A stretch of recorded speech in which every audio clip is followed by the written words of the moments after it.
Hi, it's Chris Hawes, and welcome back to Flatbed Tonight. We are joined by Sandra Lepage and Cody McLeod. And of all things, they are paranormal Ghostbusters. I don't know. What are would you call yourselves Ghostbusters, kind of ish? Yeah, investigators. Yeah. Investigators, right? You're the Harold Ramis of the group. You got it. That's right. So I lead the Quebec side of Bytown Paranormal because it's a team that's run out of Ottawa. Because there are French ghosts, I'm assuming. Yeah, right. Definitely. And Cody here is he's one of the founders of the team. So there are 4 of them, and he's one of them. So the team now. And I was actually being facetious when I said there are French ghosts, but there are obviously there would be French ghosts. For Can sure. you imagine being an Anglophone living with a French, but you couldn't even communicate with the ghost. No. Tabarnak. You might learn. Hey? So, Exactly. So I want to hear about like ghosts, because I'm one of those guys who say kind of believes that if I was a ghost, the last friggin' place I'd want to be is hanging out in a house. I'd be bowling or doing something fun. I'd be hanging out in one of those places. I hear you. So I can tell you a story that's recent, actually, from last week. Sure. So we had an event at L'Orignal prison. And it was an event for the public. Okay. And at the end of the event, we were giving the public 2 hours to investigate the prison however they wanted. The only thing is that on the top floor, they could only go 2 at a time because apparently the Supreme Court still uses, because the jail it closed in 1998. Okay. But the Supreme Court still uses the top floor. So 2 people at a time could go up. If there's any place that judges should be, it's in a prison. Just want to point that out. So what we had done is that we had obviously we had equipment, and we had one bear like this. I'm just going to show them quickly. You had a bear with you? So two bears like this. This is called the Boo Buddy Bear. Okay, so are they afraid of bears? No, this is actually no, exactly. This is a piece of equipment that's used that we use when we have clients that think they have child entities. So it measures the temperature fluctuations, the EMF field, and it's interactive. It'll talk. It can talk nonstop for 45 minutes. So can I. I don't doubt. I have no doubts. So we had put both bears on the top floor in a crib. And I asked, I said, one of the guides, I said, why is there a crib in a jail? And she said, well, apparently, in the day, people, when they got arrested, some of them, they have kids and they had nowhere to go. And they would actually bring the kids with them. So we had put the 2 bears in the crib. And at the end of the night, the 2 bears were still there. I said, I'm going to go and get my bear. And I went to get the bear and I drove home. That's it. The next day, Elliot, who was running the event, he tells me, he goes, you'll never believe it. And I said, what? And he goes, well, there's a recording that came in that said, ne prends pas leur ourson, which means don't take their teddy bear. But it wasn't us. So I said, well, obviously whatever was there, it saw me take the bear. And he goes, what's even worse, he goes, we got that recording just as you were making your way up the stairs to get the bear. So it heard us talking, and it saw that when I was going up, I was going to get the bear. I just got chills. Yeah. So it was a female voice, and she said as I was going, making my way up, please don't take the bear. Don't take their teddy bear. Really? So yeah, I thought it was pretty cool because it's an expensive piece of equipment. Well, it doesn't look it, but can I see it? Yeah. And can he be held and hugged? Yeah. It actually is heavy though, right? It's got electronics and stuff in it. Yeah.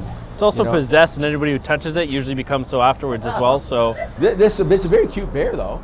Yeah. So do you sell these too? No, we got this. You can order them from the States. Yeah.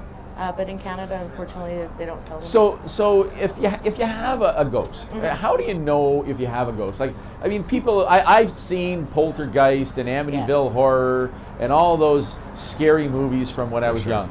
But really and truly, how do you know if you have a ghost? That's hard to say. Some of it comes down to paranoia too. So whenever we get a call from a homeowner that says, we think our house is haunted, we'll send 1 or 2 people to go and meet with them and discuss with them and talk about what kind of things are coming up. and oftentimes it just seems more like it might be in their head or not Right. actually paranormal. So we siphon those out just because we are so busy as it is. Oh, yeah, We absolutely. have to filter. So Yeah. you have like it's like your A file and your B file, right? It's Essentially, all yeah. these things come in, and okay, this is a legitimate potential paranormal Yeah. activity. This is a whack job, like that. To put it in other terms, yeah. I'm in that category, by the way, the whack job category. That's fair. That's me. Now, what's the strangest haunting that you've seen? My favorite place is Cornwall Jail.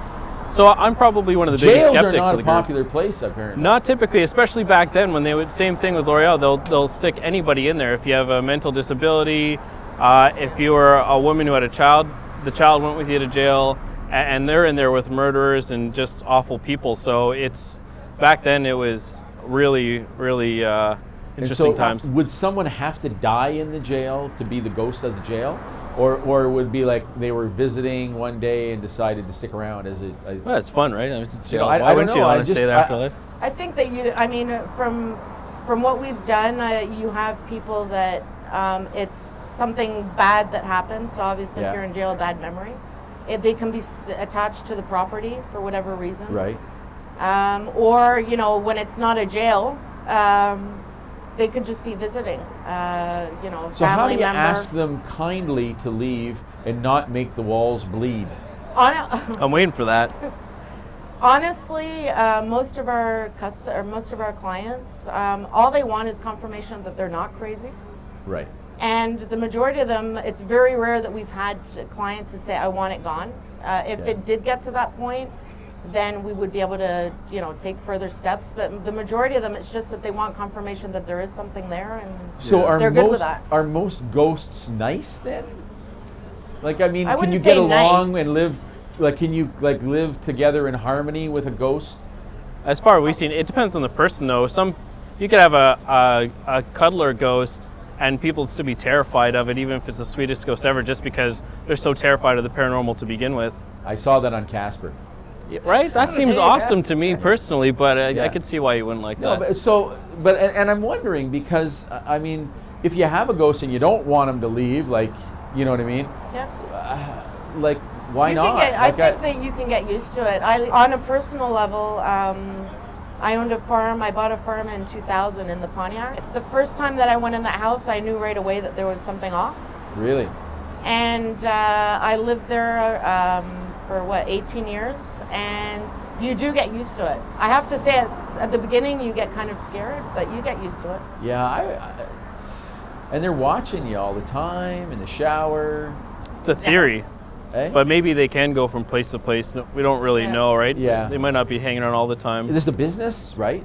It's a hobby. Do you guys charge? Like, if I want, No. because I don't believe that I have any ghosts in my house. Okay, but Yep. if I did, and I called you up and say, like, can you come and check out my house? I think I've got, a Something ghost. going on. Yeah. What would it cost me anything to get you to come out? Not at all. No, we would It's send free. somebody out there to, like I said, do an analysis of basically and see, what you're like, what the stories you have are like about the Yeah. place, and see if it's worth the team going out there. Because it is all volunteer, so we spend hours in our weekends to go to these places for these people, essentially. Right. So, And so, and the money it costs for all the well, equipment yeah, too. I was going to say, like, they See, can't be cheap. Last year we went. Last September we spent 2 weeks in Europe, in France, investigating. Really? And Yeah. next year we're And it's a planning good thing on you going speak to French. Scotland. Yeah, I don't. Yeah. That was an interesting trip Well, for listen, me. neither of you speak Scottish either. Yeah. So. Fair. I saw. It's a derivative of English of some way, but I have. It's- I mean, Yeah, it we're- isn't just a few bottles of alcohol and then you're speaking well, Scottish. listen to right? McLeod. Yeah, exactly. Some Jameson, I can speak whatever language. Well, there you go. So now, what's next? What's the big? Like, is there any big to do that you guys are? Honestly, we've been pretty much for the past 6-7 weekends. It's all been Yeah. by-town things. Really? Coming up, I know we do have we have a big case coming up in 2 weeks on an Indian reserve. Okay. So we have that, and then we have a lot of events coming up in October for Halloween. Yeah. Yeah. We have another TV interview. Oh yeah, with who? And we have a. We'll plug their show. Why not? I think it's with Ma TV. I forget That's the a French name. one, I assume. Yeah, on the Quebec side. Okay, yeah. So we have that. I never watched that. It's French. Unless it's very Bobino, I don't know it. Bobino. Remember Bobino? Oh. Bobino? Bobinette? Anyway. I didn't really watch those shows. Oh, okay. No. Well, I was just a child. But anyway, so that sounds great. Like you guys are busy and you have, you know. And I think it's what's really good. What I like about the team is that we have right now I think it's 13 members. Really? But it's a very good balance between me. I'm a firm believer, so I'm the type. Oh, I'm sure there's And I'm not. You're a non-believer? No, and I'm one of the more scientific of the group. Exactly, skeptics. Okay. But the team, the results that we get, it's always based on scientific, so recordings. Yeah. We'll never say, oh, I'm sure it's haunted because I had goosebumps. Right. Yeah. Really? Just because I have an icky feeling doesn't mean something's here. Yeah. Just like to finish, what do you do in the day, like to pay for all these teddy bears? We've all got full-time jobs. Yeah, varying things like. Yeah. Yeah, and so not related to the paranormal though on a full-time. No. No, Really? not at all. Not at all. Okay, so what is the like when you go and you meet like, are either you married? You're not. I don't see a ring. So dating somebody when you meet a new person. Let's say you go on Tinder. Yeah. And they go, so what are you up to this weekend? Well, I was thinking about spiriting off. Yeah. You know what I mean? A something. It's always an interesting conversation starter for sure. Yeah. Especially in the dating phase. What are your hobbies? Well, this is a weird one for you, so you might want to have a seat, but I'm a paranormal investigator. And it's usually 50-50. You get the people who are like, well, see, I'm out of this state. Or the other ones who are like, oh, that's really interesting. Tell me more about it. I think the majority of people, they're interested at the least, that typically. I've come into contact with, I've never met anybody that does Well, it's that. very interesting. Yeah. I like it. At the least, and so coming from a more non-believer side, for me, I mean, obviously I'm still looking for that undisputable evidence that there's something out there, but at the very least, we get into some really cool places and we get to learn the darker side of the history and we get to see a whole different aspect of it, and that for me is what really keeps me going with it. And there are little things that I can't explain. It's not good enough for me to say yes 100%, but I still am like, that's weird. I don't know what's going on there. No, it's very cool though. It's very interesting. Yeah. Well, you know what? I thank you guys very much for joining us. Yeah, thank you you. for having us. No, it was a pleasure. I find it interesting, and you know what? If I ever have the opportunity to come across a ghost, I'll give you guys a call and we can you have to come investigate out it. to one of our public investigations sometimes. So we do have public investigations in the settings, and they bring us in, and there is a fee for that, but the majority of it actually goes to the area that has us. Right. And so we take out, we had one last weekend. Yep. There's about 30 people, and we show them all of our gear. They get to do investigations with us, so They they get like to it. they get the idea of what it's like to actually be a paranormal investigator. So. So, and I just thought of something else, and because we don't have commercial break to cut to, I'm going to ask it. Sure. So I lived in Manotick for 1,000 years. Watson's Mill. Okay, Watson's Mill. Yeah, we've been there. And I've been there 1,000 times. I've never had the presence of any little girl or any girl, anybody. Never seen it. There's a creepy guy who lives around the corner, right? But he's not a ghost. Okay. No, not yet. So now you guys have been there. Yep. And have you investigated that? And what were your findings? That was quite a few years ago. You didn't do that one? I wasn't part of the No, team. so we did do it. We've done it a few times years ago. I think that we did get I think it's a little boy in the basement that was drowned and then pulled into the mill. I don't think it's a girl. I could be wrong, but anyway, I think we got some voice recordings on it. Okay. And then same thing like the teddy bear. We had a little ball and we tried to get that going, but unfortunately nothing. One of our members, so we go into the attic of that place, which is super creepy and really unstable, so it adds a lot of that like paranoia effect that something might be up there. And he swears that he got shoved off of something, but like I said, uneven ground for me, right? The more skeptic me is like, is it really a push, or did you just trip over that beam you can't see over there? Yeah. So, but I mean, the creep factor is definitely there in that place for sure. It's old and odd, and but actually, so in the back they have a table for kids to play at, and they had some blocks. And we had 4 stacked up, and they actually toppled over by themselves. So that was, I can't explain that. That was an interesting point. Yeah.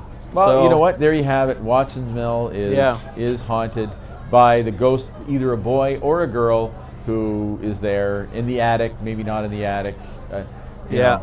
So really, we don't have any concrete evidence. Nobody of knows anything. for No one sure, but knows. we all find out someday, right? Well, I'd like to know. I want to find out. That's going to be my next hobby. Will be to do that. You should go on our site and you'll see. Yeah. I'm not allowed to do ghost hunting because my last name is Hawes. Okay. Because it would be a contradiction of any. You can't have two Hawes doing ghost hunting. That's the way it works. I don't know. Yeah. That sounds like a cop-out to me. Yeah, I think so. You're possibly right. Well, thank you again. I really Thanks for appreciate you having guys us. being here. Thank you guys very much for joining us. This has been Flatbed Tonight. My name is Chris Hawes. Thanks for watching.